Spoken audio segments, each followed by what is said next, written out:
no one likes playing with players that don't have technique. No one does unless you don't have technique. So for the small majority that are out there in the United States of America that actually have technique, that actually like to combine passes, we're in a tough situation because there's not many technical players out there. So especially on the women's side, the poor young girls of America that are being developed by all these coaches. And I'm just talking about the masses. We do have good coaches in some areas within certain geographic club lines with every state. There's good coaches that get it, but they are in the minority. That the majority is all about teaching tactics, teaching how to win on Saturday, and it's the freaking truth. And if you deny that or try to argue that, you're a fool. And stop it. You are the ones that are part of the problem. And I get there's so many different problems with parents, whatever. I get it. I'm a technical player. I have more technique than 99% of 100. I have more technique than 100% of the female players in Arizona. 100%.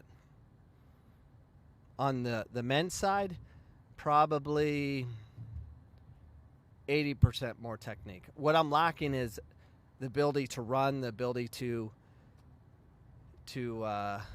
not swell so much after I run. I mean, I don't have the fitness. I'm lacking all the other important aspects of the game. But more importantly, where is the technique? Where is it? No one likes playing with those players. I played in an over 30s league, and I was in a situation of playing with a bunch of older players that don't have technique, can't combine passes, just kick the ball up the field, and the weirdest things I've ever seen in my life. With little to zero pressure. I played one game. I paid for the league for one game. Paid like $80. I'm like, I'm never going back.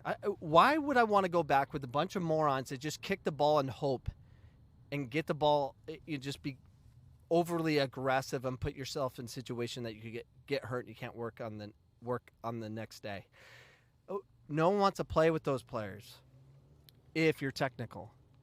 So that's what's happening. All the players I've developed that have technique are in a situation of hating the game because they go to the next level and it's all about run, kick, blow your ACL out and get yelled at. I mean, no one wants to play in that environment. There's enough stress of playing at the next level, but we don't need to be in a situation of having to high press and be physical and kick people when they're down and just pull.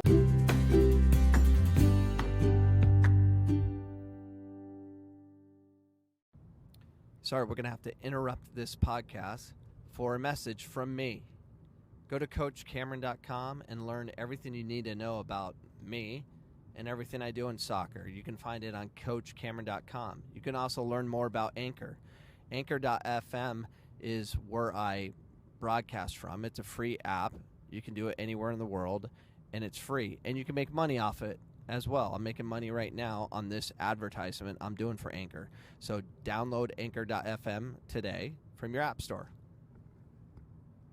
Hair and all this stuff that happens because it's win at all costs. The only way you can win is playing that way. Why do we have to play that way? Because the majority of the kids that transfer to the university, especially Division I, don't have technique. So the coaches who are being threatened to be fired have to play an ugly, disgusting kind of soccer. That's the way it is. It's horrible. So for all you coaches out there, demand technique from your players. Allow creativity with your players. You have to get them in a position of development because we're ruining the game at the next level. We're ruining the game at the next level. And I get some of you are like, oh, we won the last 2 World Cups. Who cares? Congrats, we've won the last 2 World Cups. We're producing freedom. So in the United States of America, we have freedom for women. Whether we have complainers or not, we have more freedom than most of the world, if not all of it. And when the rest of the world gets freedom, they'll produce players that we cannot even come close to competing with. When Brazil gets freedom and they actually fund that operation, they're going to have like 15 Martas on the field. You think she's just someone that was developed in some secret DA ECNL program? No, she's part of a culture of technique. We don't have a culture of playing the game the right way. We have a culture of winning on Saturday, so we will bypass learning. That's where we're at. Do we not see the problem? We have a big problem. And I don't see us fixing it because the instant gratification of winning on Saturday is hard to deal with. So do the best you can in your small community, but man, we have a big problem. And I'm getting sick and tired of ECNL DA acting like they're doing something right. You're not. You're not. You're not doing anything right. You're padding the pockets of somebody, and you have to paint a picture. We need more honesty of what's going on. Our players don't have enough technique.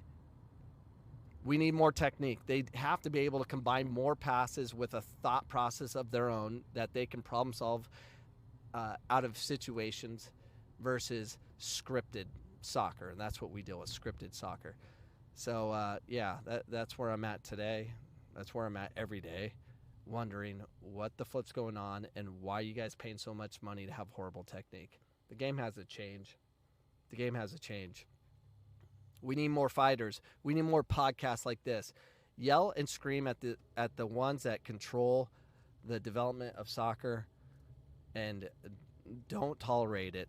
We need a point system. Let's rank players for everything they do, from passing to receiving, taking on players. We need more of the micro aspects of the game versus the macro, which is what was the score. All right. There's my crazy thoughts for today. They're not crazy. They're factual. They're accurate. It's the truth. So there's the truth of today. Goodbye.